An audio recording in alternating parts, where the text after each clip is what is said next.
Hello guys. और ये है साउथहैम्पटन वर्सेस मैनचेस्टर यूनाइटेड का रिव्यू। और बहुत टाइम बाद एक कन्विंसिंग विक्ट्री मिली है हमें। तो अब हम ऐसे तो बाल बहुत ख़राब लग रहे हैं चंपू जैसे, क्योंकि तेल लगाया है। पर कोई बात नहीं, यूनाइटेड के जीतने की खुशी उससे ज़्यादा की है। तो अगर हम तो अगर हम शुरू करें तो सबसे पहले चेंजेस से शुरू करते हैं कि 4 चेंजेस हमारे मैनेजर ने की थी, जो कि ज़रूरी भी थी। पहली चीज हाँ, तो अब बात करते हैं चेंजेस के साथ। तो हमारे मैनेजर ने 4 चेंजेस की थी। कैसेमीरो, आई एम 100% श्योर कि वो करना ही था। फिर उसके बाद एक और चेंज थी, एलेहांद्रो गार्नाचो को ड्रॉप करना और आमाद डियालो को स्टार्ट देना। वो भी बेस्ट डिसीजन था। और फिर उसके बाद जगजी का भी स्टार्ट करना, आई थिंक वो थर्ड चेंज था। और आई थिंक फोर्थ चेंज मुझे याद नहीं आ रहा क्या था, पर हाँ टोटल 4 चेंजेस किए थे हमने। और वही डिलीट और रैशफोर्ड का, दोनों को, जो हमारे टीम में जिनको सबसे ज़्यादा ज़रूरत थी गोल की, कैसेमीरो को भी है, पर उनका जो मूवमेंट था थर्ड गोल के लिए, जो उन्होंने पास निकाला था डालो के लिए, जिन्होंने गार्नाचो को स्लाइड इन किया और गार्नाचो ने जस्ट ब्लास्ट कर दिया वो अपना शॉट गोल में। तो वो कैसेमीरो ने थोड़ा सा like better performance the. It was a positive for him and the positive for us कि हमें थर्ड गोल मिला और हमारा जीडी अब -4 की जगह -1 है। और साथ में लिवरपूल भी हार चुकी है, तो उसकी खुशी, हमारी खुशी जीतने की जो है, उस खुशी को और बढ़ा देती है। पर हम अभी अपने अपने आप से आगे नहीं जाएंगे। अभी हम खुद के बारे में बात करना ज़्यादा ज़रूरी है। Self reflection is more important right now. तो हाँ, और जो दोनों गोल आए वो लगभग कुछ सेट पीस या कॉर्नर बोल सकते हो, उससे आए, जो कि मतलब ऐसा आप जनरली रिलेट नहीं करते हो यूनाइटेड को कॉर्नर से। पर ठीक है, ये सब भी एक एस्पेक्ट है गेम का जो हमें इम्प्रूव करना था, और हम इम्प्रूव कर रहे हैं। वहाँ कसम भाई बाल बहुत खराब लग रहा है, पर कोई बात नहीं। और फिर उसके बाद वही है कि जो डिलीट का गोल था, आई थिंक उसमें ब्रूनो का असिस्ट था। तो यस, और मैं एफपीएल खेलता नहीं हूँ, पर एफपीएल वालों के लिए काफ़ी पॉजिटिव होता है, क्योंकि मैं तो ब्रूनो को हमेशा लेता हूँ। इसलिए का एफपीएल मर्चेंट, जिसको भी एफपीएल में पॉइंट्स चाहिए वो उसको लेना ही पड़ेगा। आपको ब्रूनो जैसे प्लेयर्स लेने ही पड़ते हैं। और फिर उसके बाद रैशफोर्ड के गोल में आई थिंक आमद का असिस्ट था। आमद अगेन, वो जो डायनामिक है रैशफोर्ड, जगजी और आमद की, राइट पे आमद, लेफ्ट पे रैशफोर्ड और सेंटर पे जगजी, इट लाइक मतलब वो थोड़ा ग्रीनवुड, रैशफोर्ड और मार्शल टाइप का है। पर मार्शल के साथ क्या था कि मतलब मेरे ख्याल से at the age of Zirkzee, Martial का मतलब अब कंपेयर करना तो ठीक नहीं रहेगा, but I think it is more effective press में और उसमें। मतलब इफेक्टिव तो नहीं, क्योंकि जो उन तीनों ने मिलकर, जो सादियो माने, फर्मिनो और साला, इन तीनों के गोल इन्वॉल्वमेंट को एक्सीड किया था रैशफोर्ड, मार्शल और ग्रीनवुड ने मिलकर। तो वैसे तो कंपेयर करना ठीक नहीं रहेगा, बट उस टाइप का है जो हमारा बेस्ट अटैकिंग पीरियड था after sir Alex Ferguson of course. तो हाँ, तो मतलब ये डायनामिक भी बहुत अच्छी है जगजी, रैशफोर्ड और आमद की। और वही है कि आज रैशफोर्ड को गोल मिला और उनका सेकंड हाफ में परफॉर्मेंस था, कॉन्फिडेंस था, तो और उन्होंने दो तीन बंदे कटाए। और जो उनका जो ट्रेडिशनल वो कटा के पूरा आगे का इन बिहाइंड स्पेस को एक्सप्लॉइट करना, वो उन्होंने किया। और भी एक दो अच्छे मूवमेंट थे। अभी मैं फिर से मैच देखूं या हाईलाइट देखूं तब मुझे शायद से याद आए, अभी टॉप ऑफ माइंड नहीं है। और फिर उसके बाद वही बात है कि Amad Diallo was the main orchestrator of like all 3 goals. मतलब तीसरे गोल में उतना तो नहीं, बट या और ऑल 3 गोल्स बोल सकते हैं, क्योंकि उनका जो वो जो ड्राइविंग है, वो जो लेफ्ट फुटेडनेस है, I think Antony should learn a thing और टू। पर ठीक है, अब हम जीते हैं तो किसी और प्लेयर के ऊपर हेट करना या फिर उनको भी थोड़ा मतलब थोड़ा पॉजिटिव माइंडसेट में रहने देते हैं, ज़्यादा कुछ बोलते नहीं है। But I think there are, मतलब कि I think he is the most techie player, most technical player in our team, Amad. तो या happy for him, he got the assist. Zirkzee के साथ ये था कि उनका परफॉर्मेंस बहुत अच्छा था, but like if he would have capped it with assist और goal, it would have been fantastic.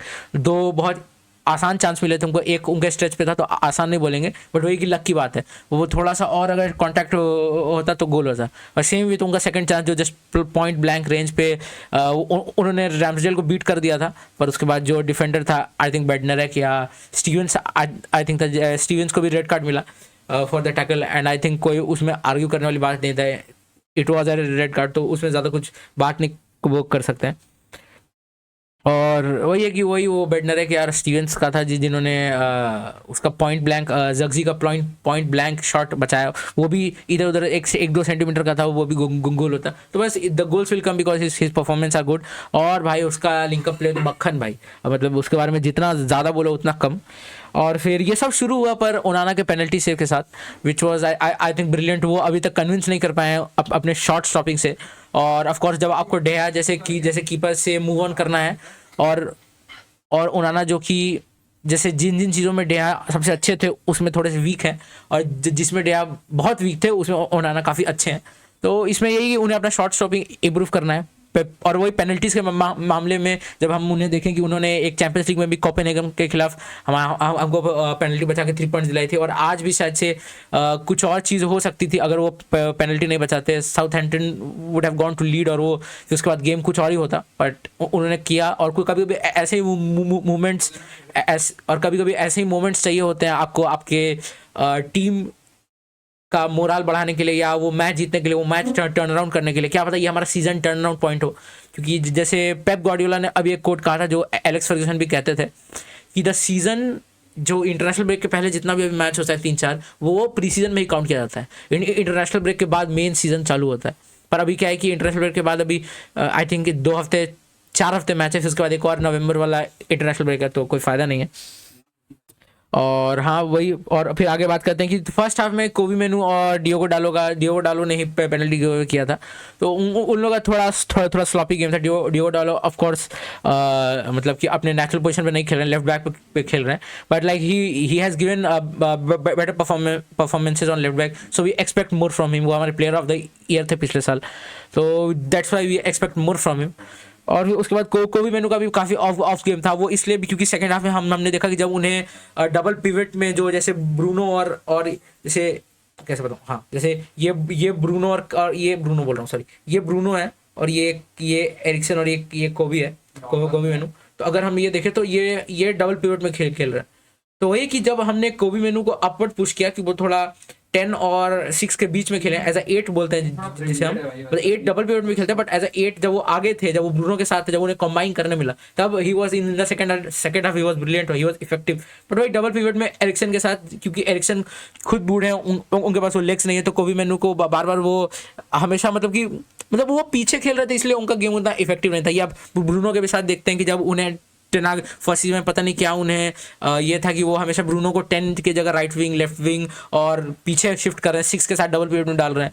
तो वो उन्हें समझ में आ गया कि नहीं, Bruno is effective only as a 10, और मतलब ओनली एज अ 10 नहीं, बट ही इफेक्टिव लाइक जितना गोल के पास हो उतना ज़्यादा इफेक्टिव है। तो कोबी मेनू के भी साथ वही है कि वो जितना कंबाइन कर पाए आमाद के साथ, गार्नाचो के साथ, रैशफोर्ड के साथ, जग्जी के साथ, और मतलब वो जितना आगे के लिए उतना अच्छा है। वो बॉल रिसीव करने भले फर्स्ट फेज में आए, पीछे आए, पर उनका नेचुरल पोजीशन एज मतलब कि एज अहेड होना चाहिए, 6 के आगे, 6 के साथ नहीं, 6 के आगे, 6 के साथ वो लाइक इन पोजीशन कर सकते हैं, बट आउट ऑफ पोजीशन कर सकते हैं, पर इन पोजीशन उन्हें 6 के आगे रहना पड़ेगा। पर आई थिंक इस बार हम एक्शन को खिला रहे थे, इसलिए कुछ कोच से इंस्ट्रक्शन मिला होगा कि आप पीछे ही रहिए, थोड़ा प्रोटेक्ट करिए बैकलाइन को।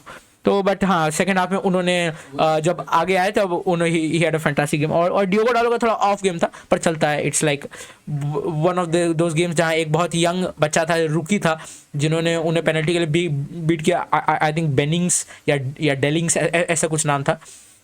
तो या it was one of game. I think he will improve next match, जो बांजली के खिलाफ, आई थिंक जो बांजली के खिलाफ है नेक्स्ट मैच हमारा कैराबाओ कप में। तो आई थिंक वहाँ पे काफ़ी रोटेटेड साइड होगा, और आई थिंक वो शायद होम गेम है या अवे गेम है, मेरे ख्याल से होम गेम है। तो हाँ मतलब हम काफ़ी रोटेटेड साइड देख सकते हैं, एंड को देख सकते हैं, पर वो हम वीडियो के एंड में कवर करेंगे क्या हो सकता है। और उसका भी मैं इस चीज़ का प्रीव्यू नहीं आ पाया, क्योंकि मैं सोचा था कि लाइव स्ट्रीम में ही प्रीव्यू करूँगा, पर मुझे बाद में पता चला कि लाइव स्ट्रीम के लिए 24 आवर्स का वो चाहिए रहता है। पर हाँ अब हम नेक्स्ट मैच का वो करेंगे प्रीव्यू, तो उसमें हम डिस्कस करेंगे, और इस वीडियो के लास्ट में भी थोड़ा सा डिस्कस करेंगे। और फिर ओनाना, एरिक्सन, ब्रूनो और मार्टिनेज का मतलब कि अच्छा ओनाना का काफ़ी अच्छा रहा क्योंकि उन्होंने पेनल्टी बचाया और उन्हें वैसा कुछ सेव नहीं करना पड़ा। उन्होंने पहले फर्स्ट हाफ के पहले 20 मिनट में एक अच्छा सेव निकाला था जो जो कर्ल होके मतलब ओनाना के राइट कॉर्नर में जा रहा था, तो उन्होंने एक सेव किया था I think, but it was a regular save for that kind of keeper and at that level of a keeper. और उसके बाद मुझे लगता नहीं कि ऐसा कुछ चांस बनाया साउथहैम्पटन ने। हमने 2 क्विक गोल्स मार के पेनल्टी सेव के बाद दो क्विक गोल्स मार के गेम ओवर कर दिया था। फिर उसके बाद सेकंड हाफ में काफ़ी हमें दिखा, सेकंड हाफ जो थर्ड गोल था वो हमें दिखा थोड़ा कि जो पोजीशन हम रिसाइकिल कर रहे हैं, पास फिर एक किलर पास और फिर कट बैक गोल, ये हमें एक एरिक टेन हाग के स्टाइल दिखा था। पर मतलब ठीक है, अब ज़्यादा इस पर वो नहीं करेंगे क्योंकि साउथहैम्पटन भी 1 मैन डाउन थी और गेम लगभग ख़त्म हो ही चुका था, तो वो भी ज़्यादा एफर्ट डाल नहीं रहे थे। But Southampton also played good. I think वो एक गोल तो वो फर्स्ट हाफ में मार सकते थे जो उन्हें पेनल्टी के रूप में मिला था, पर उन्होंने मिस किया। सो इट्स देयर लाइक ये। और सबसे सबसे मतलब जिनकी बात करनी पड़ेगी वो है Mazraoui. Noussair Mazraoui had a top game, he is a top player of 50 million में। I think he is still with Ben. पर यह है कि एक इंजरी स्केयर हुआ था, वो काफ़ी बैकलाइन में हो रहा था। पर जैसे डेलिट ने पोस्ट मैच में बोला कि it was just a cramp, like a regular cramp, क्योंकि वो भी ज़्यादा गेम खेले नहीं है, तो 80 मिनट्स 90 मिनट्स तक खेले तो उनको भी क्रैम्प हुआ होगा। तो वही it was a regular cramp जैसा उन्होंने कहा। और फिर उसके बाद मैगवायर भी थोड़ा सा फंबल बोल रहा, थोड़ा स्ट्रगल कर रहे थे। तो वो भी एक चीज़ है कि मतलब उनका ऊपर भी अपडेट आई थिंक आएगा। अब अगला मैच हमारा आज 14th है, तो 17th को है शायद, या हाँ 17th को है या 18th को है, पता नहीं कब है, वो देखना पड़ेगा। शायद 17th के रात में या 18th में 12:30 बजे, या पता नहीं 17th को है कि 18th को है, वो देखना पड़ेगा। तो ये, और फिर वही वो माज़रावी का, हम जब गेम खत्म हो गया तब कैमरा जा रहा था इधर उधर, तो हमने देखा कि बेंच के ऊपर माज़रावी खड़े हैं, वो अपना हैमस्ट्रिंग छू रहे हैं। और जो टेक्निकल डॉक्टर्स जो भी वहाँ पे थे, क्लब डॉक्टर्स, वो कुछ उससे बात कर रहे थे। पर जो डॉक्टर स्माइल कर रहे थे, तो आई थिंक उतना सीरियस नहीं होगा। पर जो माज़रावी हैं वो थोड़ा मतलब वो थोड़ा प्रॉब्लमैटिक उनके लिए दिख रहा था। तो वो अब आने वाले प्रेस कॉन्फ्रेंस या फिर अब अभी तो बहुत सारे रिपोर्ट्स आ ही जाएंगे। मैं भी ट्विटर के थ्रू गया नहीं हूँ, पर हाँ। और फिर उसके बाद ज़ग्ज़ी का एक एक्सीलेंट गेम था, जैसे मैंने बताया। उनका लिंकअप प्ले एकदम मक्खन, एकदम जो मार्शल का जो वाइट था वो लगभग फिल कर ही दिया है। बस वो जो फिटनेस था मार्शल में, उसको थोड़ा और ये कर दें। और जितने भी लोग हैं जैसे माज़रावी, डेलिट, इनका फिट रहना बहुत ज़रूरी है। बांजली के खिलाफ फुल्ली रोटेटेड साइड खिलाफ, because they should be more than enough to beat Barnsley. I think Casemiro को स्टार्ट दो, एरिक्सन को एक और स्टार्ट दो, आप गारनाचो को स्टार्ट दे सकते हो। बट आई थिंक अभी रैशफोर्ड और गारनाचो को दो। पर मतलब कि अभी उसके बाद ये डिस्कस नहीं करेंगे। और जैसे आप टोबी कॉलियर को स्टार्ट दे सकते हो, और मतलब आप जैसे लोग आप स्टार्ट दे सकते हो इन जैसे लोगों को। वही कि अभी थोड़ा बस फिटनेस सबका मेंटेन रहे, कोई इंजर्ड ना हो। तो यूरो माउंट और जो हमारे स्ट्राइकर हैं हॉयलैंड, वो भी फिटनेस से काफ़ी पास आ रहे हैं। टाइलर मलेशिया और ल्यूक शॉ भी पास आ रहे हैं। तो आई थिंक बांजली के तक तो नहीं, पर आई थिंक बांजली के बाद तक रासमस हॉयलैंड शायद टीम ट्रेनिंग ज्वाइन कर लें। और जो लेनी यूरो तो क्रंची से हट गए, तो ज़्यादा रश नहीं करना चाहिए। पर आई थिंक उनको भी इंडिविजुअल ट्रेनिंग चालू कर देनी चाहिए। और फिर उसके बाद जो थर्ड गोल था वो काफ़ी सुंदर था कि केस ने जो कैसेमीरो है उन्होंने पूरा देखा इधर उधर, और देख कहीं और रहे थे, फेक पास किया इधर, और फिर डालो का follow up, pin point cross, और फिर वो गारनाचो का एक चुम्मा फिनिश। और उसके बाद मतलब कि उसके बाद बाकी लोगों का तो मतलब ब्रूनो मार्टिनेज का जो नॉर्मल उनका क्लास गेम होता है वो होता है। अब एक दो खराब गेम तो सबके होते हैं, बट हाँ जो उनका क्लास गेम था वो वही था, जो नेशनल परफॉर्मेंस। अब इसके बारे में ज़्यादा कुछ बात नहीं है। और लिवरपूल हार चुके गाइस, और नो ऑफेंस, बट मुझे ट्विटर पे काफ़ी लिवरपूल फैंस यूनाइटेड के हारने के बाद लिवरपूल के खिलाफ ऑफ कोर्स काफ़ी हीट मिल रहा था मुझे। आई गॉट काफ़ी ज़्यादा हीट ऑन ट्विटर। तो मैं अब उतना तो फ्री टाइम नहीं कि उन सबको वापस दे सकूं। पर अगर आप ये वीडियो देख रहे हैं, और मैं ये लिंक में डालूंगा भी कि surprise for Liverpool fans at the end, तो अगर आप ये देख रहे हैं सो मतलब अगर आप हमें हराने के बाद भी अगर नॉटिंघम फॉरेस्ट को होम पे नहीं हरा पा रहे हो, then I think it proves that Casemiro के एरर्स ही थे जो आपके गोल, जिसने आपको गोल गिफ्ट किया। You were good, but you should have been, you would have been good, you should have been good with Nottingham Forest if you are that good against Manchester United with that bigger squad. तो मतलब इससे थोड़ा बहुत तो पता चलता है कि लिवरपूल भी को भी एक रियलिटी चेक मिला है, उनके फैंस को भी एक रियलिटी चेक मिला है कि वो ज़्यादा उछले नहीं. बट नो हेट, जिन्होंने मुझे कुछ बोला था मैं सिर्फ उनके तरफ बोल रहा हूँ क्योंकि उन्होंने मेरी टीम को गाली दी. तो मैं गाली तो नहीं, बट बस थोड़ा डाउन प्ले कर सकता हूँ. So that's me, but I apologize मैंने अगर आपको हर्ट किया हो. और या तो इस वीडियो के लिए इतना ही रखेंगे. इस बार मैंने पूरा टाइम देख के 15 मिनट और एकदम एक्सीड नहीं करने दिया 15 मिनट, पर थोड़ा सा एक्सीड हो. और वही है कि अब वैसे ही शॉर्ट वीडियो रखेंगे. मेरा मन हुआ कि मैं स्क्रीन शेयर करके ट्विटर या फिर थोड़ा टैक्टिकल करूं, पर उसके लिए अब ज़्यादा ये सब वीडियो शॉर्ट ही रखनी पड़ेंगी. उसके लिए कभी लाइव स्ट्रीम करेंगे या बीच में कभी एक दो वीडियो ये निकलेगा, उसमें हम एनालाइज कर सकते हैं. क्योंकि अभी उतना याद भी नहीं कि क्या हुआ क्या नहीं हुआ, क्योंकि आप उस टाइम मैच उस टाइम आपका इमोशन रहता है, फोकस, तो आप उतना देखते नहीं हो टैक्टिकल चीज़ें. और ये अभी याद भी नहीं रहती, अभी बस खुशी है. तो एक दिन बाद मैं मैच देखूंगा या हाईलाइट देखूंगा या फिर 20 मिनट मैं हाईलाइट देखूंगा, तब पता चलेगा कौन प्लेयर कैसा था. या कोबी मेनू का क्या फर्स्ट हाफ उतना भी खराब नहीं था, क्योंकि अब उन्हें 3 मैच में 3 येलो मिल चुके हैं, तो क्या पता वो शायद सस्पेंडेड भी हो. तो इसलिए उनके लाइक तब तक माउंट अगर तब तक माउंट वापस आ जाते हैं then well and good. But या वो भी हमें एक चीज देखना होगा कि काफी प्लेयर्स को येलो कार्ड मिल रहा है. और क्योंकि मैगवायर और ब्रूनो दोनों को आई थिंक विसल के बाद भी खेलने के लिए मिला था. बट आई थिंक हाँ, मतलब इस वीडियो के लिए इतना ही रहेगा गाइस. और जैसे कि आप देख सकते थे वीडियो को शुरुआत में, और मैं बड़ा आदमी बनते जा रहा हूँ तो मेरे रूम में भी काफ़ी हेटर्स जमा होते जा रहे हैं, पर कोई बात नहीं.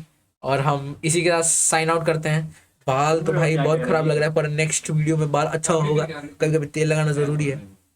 तो हाँ guys, let's wrap the video. और काफ़ी खुश हूँ मैं, थोड़ा पॉजिटिविटी आई माइंड में. और इंटरनेशनल ब्रेक के बाद just like we have to kick a season off. और इसके बाद भी वैसे गेम्स हैं जहाँ हम वैसा बिल्ड कर सकते हैं, अपने परफॉर्मेंस जैसा भी दिया है वैसा और परफॉर्मेंस दे के बिल्ड कर सकते हैं. और उसके बाद आई थिंक इसके बाद नेक्स्ट इंपॉर्टेंट मैच हमारा आर्सेनल या चेल्सी या अपने किसी के खिलाफ है, वो हम देखेंगे. और तो हाँ गाइस, शानदार, ज़बरदस्त, जिंदाबाद, good day, good night, farewell, ये क्या बोल रहा हूँ, पर बाय.